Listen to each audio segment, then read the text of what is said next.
Hello friends, welcome to our channel let's nurture our minds. किसी ने कितना अच्छा लिखा है, आप कितने भी अमीर हो जाएं, अपनी तकलीफ को बेच नहीं सकते और सुकून को खरीद नहीं सकते। उसके लिए आपको लगातार मेहनत करनी पड़ेगी। अपने आप को फिट रखने के लिए एक्सरसाइज करनी पड़ेगी, नहीं तो होगी आपको थकान, कमज़ोरी और न जाने क्या क्या, हड्डियों में दर्द, जोड़ों में दर्द, और सुबह उठने को मन नहीं करता, काम करने को मन नहीं करता।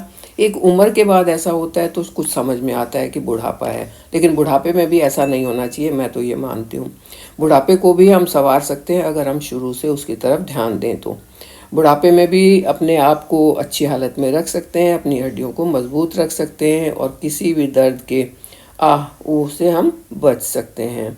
आजकल तो लेकिन ये देखा गया है कि बूढ़े नहीं, मिडिल एज और बच्चों में भी ये प्रॉब्लम हो गई, क्योंकि बैठने उठने के पोस्चर गलत हो गए, खाने का तरीका गलत हो गया है, हड्डी जोड़ों में दर्द होता है। और जब दर्द होता है ना तो उठना चलना बैठना बहुत मुश्किल होता है, ज़िंदगी बहुत ही मुश्किल हो जाती है। जवान बच्चों में भी हो जाता है क्योंकि कंप्यूटर पर झुके हुए बैठे हुए हैं, और फिर कमर दर्द हो गया, फिर कंधे में दर्द हो गया। इन सब से बचने के लिए हमें क्या करना चाहिए, आज मैं उसी के बारे में बात करूंगी कि किसी भी उम्र तक हम अपने आप को फिट कैसे रख सकते हैं। हम कैसे ऐसा कुछ कर सकते हैं कि हमारी हड्डियों में, हमारे जोड़ों में कहीं भी दर्द नहीं हो, फ्लेक्सिबिलिटी भी बनी रहे, इलास्टिसिटी भी बनी रहे और दर्द से भी बचे रहें। उसके लिए एक बहुत ही अच्छी होम रेमेडी है जिसमें कुछ एक चीज़ें यूज़ की हुई हैं, जैसे सनफ्लावर सीड है, जैसे पम्पकिन सीड है, मखाना है, मखाना यानी कि लोटस सीड है। पम्पकिन सीड आप जानते हैं कि आपकी हेल्थ के लिए कितना अच्छा है। इसके अंदर मैग्नीशियम भर भर के होता है, कैल्शियम, मखाने में कैल्शियम बहुत ज़्यादा होता है।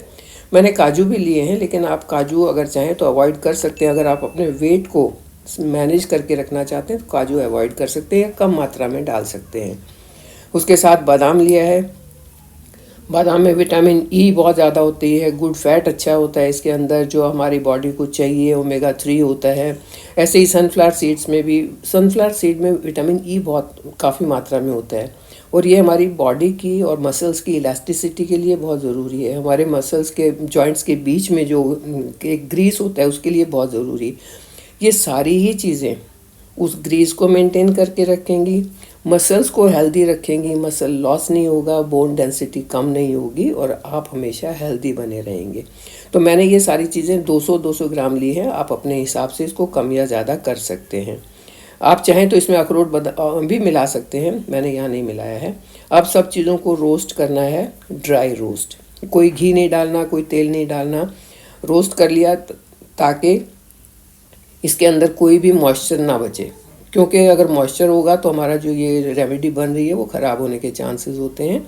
हमने इसको करीब 20-25 दिन या 1 महीने के लिए बनाना है, तो रोस्ट करना ज़रूरी है मॉइस्चर निकालने के लिए। उसके बाद छोटे छोटे बैचेस में करके आप इसको ग्राइंड कर लें। ग्राइंड इतना ज़्यादा नहीं करना है कि पेस्ट बन जाए, क्योंकि सीड्स है ना, इसमें ऑयल होता है, ज़्यादा ग्राइंड करेंगे तो पेस्ट बन जाएगा। हल्का सा दरदरा सा करके इसको आप एक ग्लास बॉटल में भर के रख लेंगे, बस आपकी रेमेडी बन गई। महीने भर तक आप इसको खा सकते हैं। गर्मियां हैं तो फ्रिज में रख लें, और सर्दियों में आप इसे बाहर भी रूम टेम्परेचर पर रख सकते हैं। करना क्या है, आपने 1 टेबल स्पून लेना है, साथ में आपने लेना है इसके गर्म दूध। गर्म दूध इसलिए कि दूध के साथ ये अच्छे से ब्लेंड हो जाए, और उसमें इसको 1 टेबल स्पून मिलाया दूध में, और बस आपने पी लिया, आपका काम हो गया। अगर किसी को दूध पसंद नहीं है, वैसे मुझे लगता है कि दूध तो सबको ही पसंद होगा, लेकिन अगर आपको पसंद नहीं है, आप नहीं पी सकते हैं, लैक्टोज इंटॉलरेंट हैं, तो आप गर्म पानी भी ले सकते हैं। पहले 1 चम्मच ये खा लिया, ऊपर से गर्म पानी पी लिया। अदरवाइज़ इसको दूध में मिला के पिएँ। अब बात आती है कि कब पिएँ। मैं प्रेफर करती हूँ रात को पीना, लेकिन आप अपनी सुविधा के अनुसार दिन में किसी भी टाइम एक बार पी सकते हैं। चाहे मिड मील यानी कि ब्रेकफास्ट के और लंच के बीच में पी सकते हैं, या इवनिंग स्नैक्स के टाइम पी सकते हैं। किसी भी तरीके से ये आपके लिए बहुत फ़ायदेमंद होगा। इसमें मैग्नीशियम, पोटेशियम, इसमें कैल्शियम और प्रोटीन काफ़ी मात्रा में है, और यही सारी चीज़ें आपकी बोन्स को चाहिए ताकि बोन्स किसी भी उम्र तक मजबूत रहें। ऑस्टियोपोरोसिस जैसा जो बेकार सी बीमारी है जिसमें चलना फिरना मुश्किल हो जाता है, वो ना हो, और आप आप हमेशा हेल्दी बने रहें। लेकिन इतना ही काफ़ी नहीं है, आपको अपनी फ़िज़िकल एक्टिविटीज़ पर भी ध्यान देना होगा। आप अपने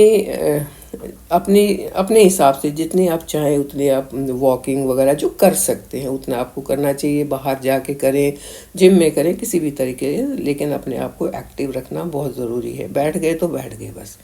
तो आप अपने आप को एक्टिव रखिए, मेरे साथ बने रहिए, चैनल को सब्सक्राइब कीजिए। Thank you. हमेशा खुश रहिए और हैप्पी हैप्पी।